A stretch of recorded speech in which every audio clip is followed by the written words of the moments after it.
everybody. Thank you for being here. Hi. What are we discussing today?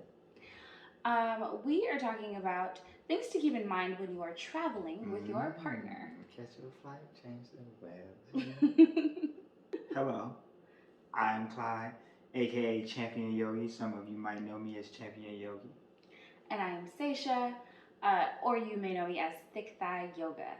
Thank you so much for being here. If you're coming here from one of our pages, please make sure that you also subscribe here and share and comment and all of those lovely things. Share your travel experiences with us as well. Yes. All right, so on the list of travel things, rule number 1, where do we start? I would say make sure your bag is big enough to go where you want to go. So we had the situation of deciding whether we wanted to get separate bags, like she'd have her own bag, I have my own bag, or whether we wanted to use just one bag. We first looked at what we had, right, as an attempt to not to spend any extra money. When you're about to take a trip, it's usually going to be expensive. You're usually traveling within your means, but there are going to be some expenses when you travel. So trying to keep the cost down as much as you can for those of us who do live in budget realms. Those of you who just ball out of control, do your thing. But with that being said, we decided to go with one bag. So our first issue with one bag would be the weight of our bag. Our bag had gotten up to 44.5 pounds. 44.5 pounds. And the limit was 40. So they were going to charge us how much? $85 at the airport. $85 for 4.5 pounds. So we did some arranging, and I mean, the woman at the register, she was nice. She said, you know, you can shift some things into your carry-on, whatever. And we took a minute and did that, and it was fine. But if we had had a better idea, if we had had a luggage scale or something like that, even a bathroom scale, right, to get an idea of how much the bag weighed, we would have been better off and would have been able to make those swaps in the first place. Or have paid in advance. If you pay in advance, it is a cheaper price to pay for the extra. So if you need the extra weight and the extra weight just makes sense, you have to pay the extra, it's better to pay for it in advance. So keep that in mind if you guys are going to go with one packaging luggage, and just keep that in mind if you're going to want to pay for it in advance or not, because at the airport there, I believe the website told me somewhere between $25 to $65 depending on where it was, because the range was from 40 to like 50 pounds. So in like 42 pounds, it was a price, but then like 44 pounds, there's a price, and then 46 or whatever. So it scaled depending on how close you got to 50, and they didn't even mention the fact that it would go up to 85 pounds, and that's what they were charging us on site. So on site is going to cost you a little bit more. Let's keep that in mind moving forward. Right, and also keep in mind, are you going to have enough space, or is your bag going to be heavier coming back? We were in the situation where I was giving gifts to people, so we were losing some weight in our bag automatically, like that was going to happen. And then, you know, things like hair products and whatever, we're going to get used up quite a bit, so it's going to lighten the load, literally. But if this is a case where you are going somewhere where you're going to like collect gifts from someone, a possible thing like Christmas time or whatever, it is important to keep that in mind as well. Like, in one way, it might be enough. The other way, it might not. Tell people to shop light for you. Gift cards. Email me a code. Ship it through Amazon. All right. So next up is going to the airport. First of all, we got to get out of the house on time to get to the airport. The airplane is not going to wait for us, right? So we got to get out of the house. And that's important to understand that, one, it can be a lot of anxiety both ways, right? It can be a lot of anxiety from the person who really likes to be on time and really likes to get there on time. And it can be a lot of anxiety for someone who's being pushed and rushed and forced to have to hurry up. Let's go. We're going to be late. So like if that person is having a lot of anxiety, they're going to be grabbing things but forgetting things at the same time. And that's just going to make it take longer. So discussing it in advance, best way to go about it, have a plan. Right. And so raise your hand if you're the person that likes to be early for everything and makes a plan about that. Okay, and raise your hand if you're the person that waits to the last possible second to go anywhere or do anything. And somehow these are always the people that end up in relationships together. So one thing that helps me, and I've told him this from the beginning of our relationship of any of it, right? I need you to tell me what time we want to leave. What time would you like us to get out the door? I can respect that time. I can look ahead for that time. I can plan for myself. If I feel like I need 15 minutes, then I feel like I need 15 minutes, and that's all I get. If I feel like I need an hour and a half, then I need an hour and a half. But you just telling me like, yeah, so I'm gonna set my alarm for 7, that doesn't mean anything to me. I need a more specific answer. I need a more specific like goal, right? And that's something that I've learned for myself. That helps me. I also, for myself, just by myself, if you're a late person, this is the tip, lie to you too, right? 9:15, I need to get out of the door. It's really 9:30. I'm okay, but I put it in my phone as 9:15, so I'm like, I don't remember. I don't really remember what time it was 2 weeks ago when I said this. 9:15, all right, shoot, let me get out of it. And then I'll be on time, because I really left like 9:18. So it works out. But being mindful of that helps, again, the anxiety on both ends. If you know that this is the time you have, you can set that time ahead for yourself. And if you know that that's the time that they want you to leave, then okay, well, that's the time you want me to leave. I can get myself together for that. But if you don't have the discussion, you'll never know. That's why what is important? Communication.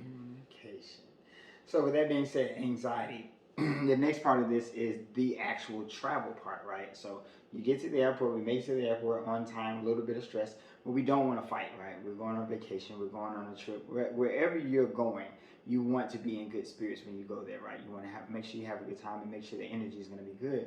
So you want to make sure to stay in good spirits with each other. So don't do anything to create higher levels of anxiety, especially like the fact that we're about to go through the airport, right? That's a whole experience. If you need to park your car, that's a whole experience. If you're going to park your car and be dropped off at the airport versus having friends or someone come and drop you off at the airport, if you know that you're like an on-time person, park your car yourself.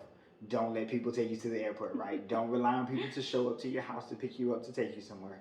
Don't rely on people to make sure you get there on time. Don't rely on people to not pick you up and say, hey, I just have to make this one stop real quick and then we'll just park your car yourself so you don't have that level of stress and you're already in a good position, right? But just going through the airport, taking off your shoes to go through the thing and being next to other people and just the whole concept of being in the airport, right? We always consider the flight, and the flight usually is somewhere between an hour and a half and 4 hours for the most part for a flight somewhere. Simple domestic flight usually. Right. So with that being said, 4 hours of flight time, but not travel time, right? There's 2 hours of time from the time that you got to the airport. And then there's time before that because you had to get prepared to leave to the airport and all those things, right? So making sure that you don't allow any of this stress and any of this anxiety to get you to the next level, and making sure that you also understand this seating chart on the plane, because who likes to sit next to the window? Who doesn't care where we sit on the plane at all, right? That's a thing. So just making sure that you're being conscious of that communication as well. Where do you want to sit? Where should we sit? So that, we get on the plane, it's not a thing. Right. You might be a person that just really enjoys the window. You might both enjoy that. Don't be greedy. Switch it up. Go, one way you fly one side, one way you switch, the other way you switch. One thing, a situation that it didn't arise like it happened. It was a conversation that we had. Was the concept of like being jealous of like, who is this person with their arm all on my man? Like, you know what? I'm going to sit in the middle to make sure that there's no issues here. And I'm not saying that you should be that level of jealous, but also if you are not actually suspecting your man, it's more like you're the person that will be triggered by somebody doing something like that. Take on that ownership yourself and take that middle seat, right? Like, handle it. Understand that the ways that you can be a little crazy can be remedied a lot of the time, especially with just some communication, some conversation. right? Like I feel like this might be a problem, so I would like to do this way.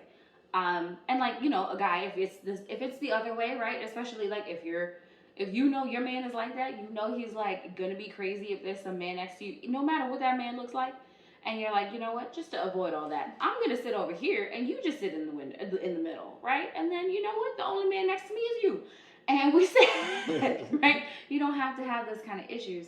Um, and then just thinking about the things that kind of make you crazy, your anxieties, not having an entertainment ready, right? Mm-hmm. Not having your chargers, letting your phones out, your games, your headphones, whatever it is, right? Like making sure that those things are charged. One lesson that we learned is also grab one of those the portable batteries. Neither mm-hmm. one of us usually are that long without an option to charge. We both drive our own cars and all that stuff. But then traveling, we were on their, you know, the bus from the hotel to the hotel, I mean. So we didn't have that option. And we didn't have Wi-Fi. So again, your entertainment properties, get those things together beforehand. And remember that like where you're traveling is not always going to be prepared for that. Speaking of where you're traveling, that's a very good point.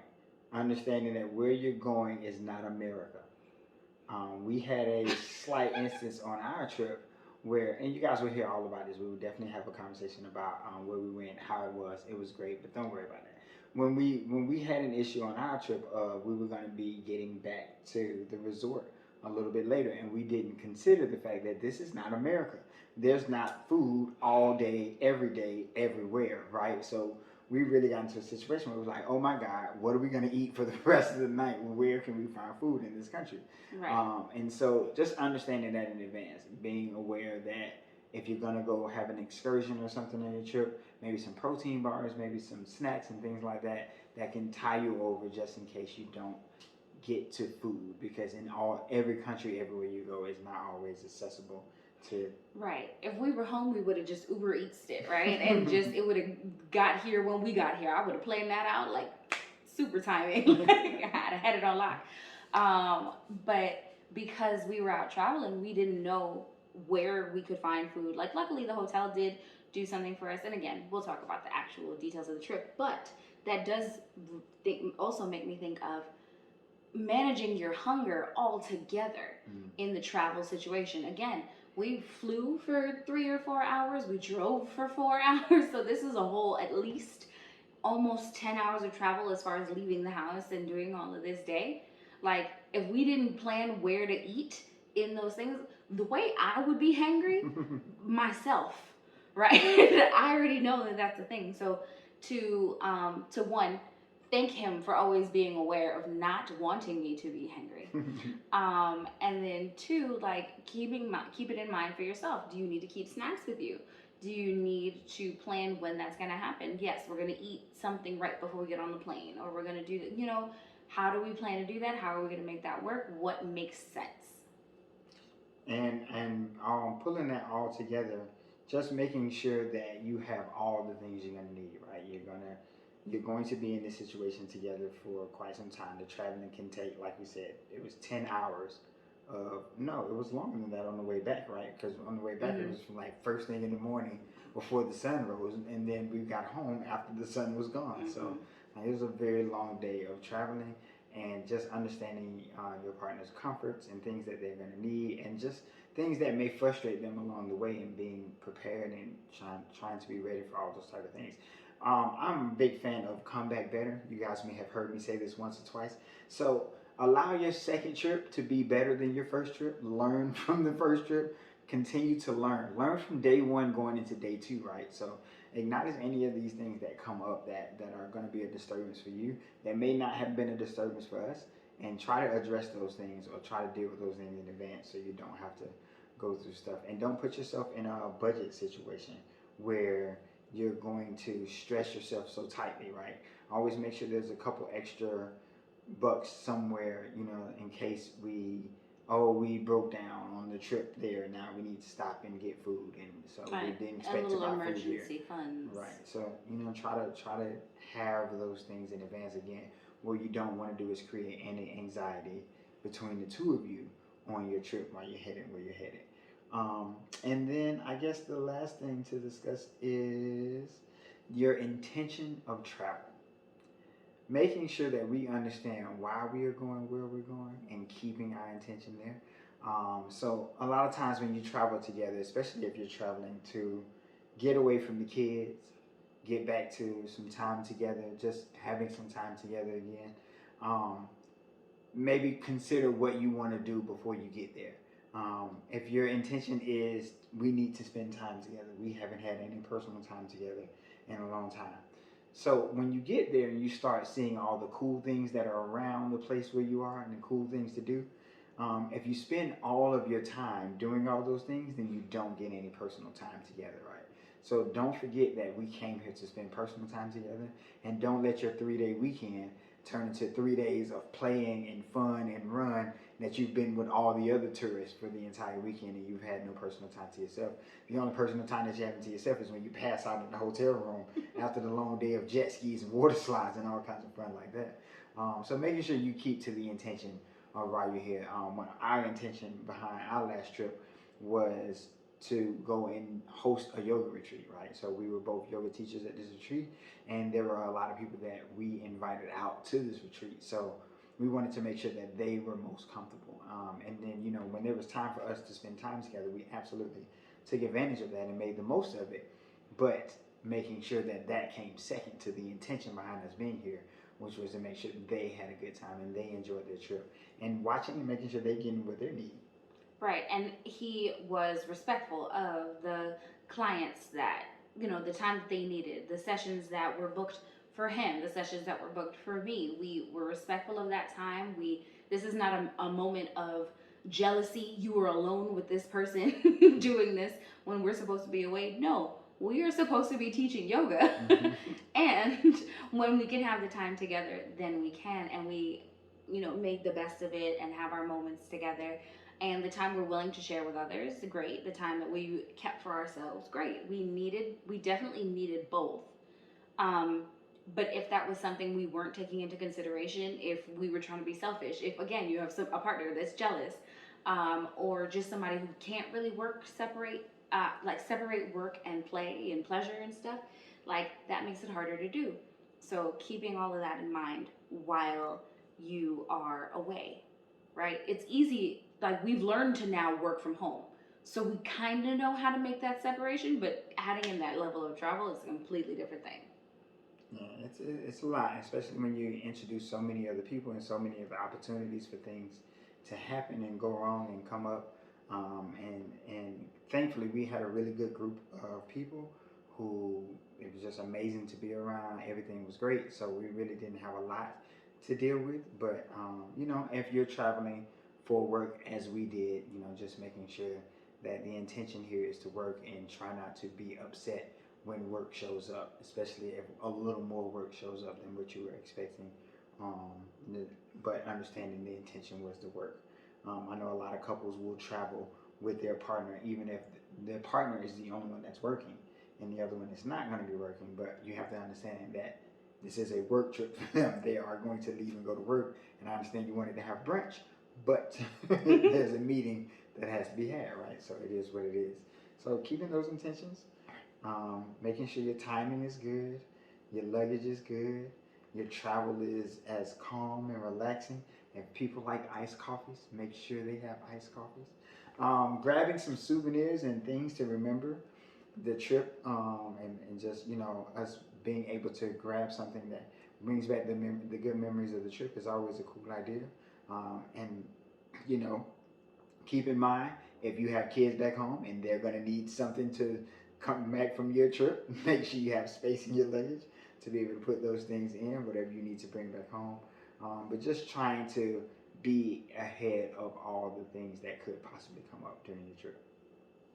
I think that's it. That's about it. All right, we're going to go start planning other trips. Yes. So that is a great segue. So the retreats that you would like to go on, the yoga retreats you would like to attend, we would like to have them with you. We would love to travel with you. So that is coming up as well. I would love for you to leave that in the comments. Where do you want to go? What are you envisioning? We do want to lead open gender. My retreat was just for women, so that was, and it was my first one. So we were learning, and we're still learning, but we do want to open up the gender lines here because we offer things that we realize that other people don't necessarily offer as far as the yoga space is concerned. And that can be couples as well as just open gender, like you attend how you attend, right? So those ideas are happening, and we would love to have these conversations with you. So leave your suggestions down in the comments, please, as well as any of your thoughts and ideas and your experiences in this, any other extra suggestions or asterisks to add to our list. We would love your thoughts as well. Come travel with us. We want to fly together.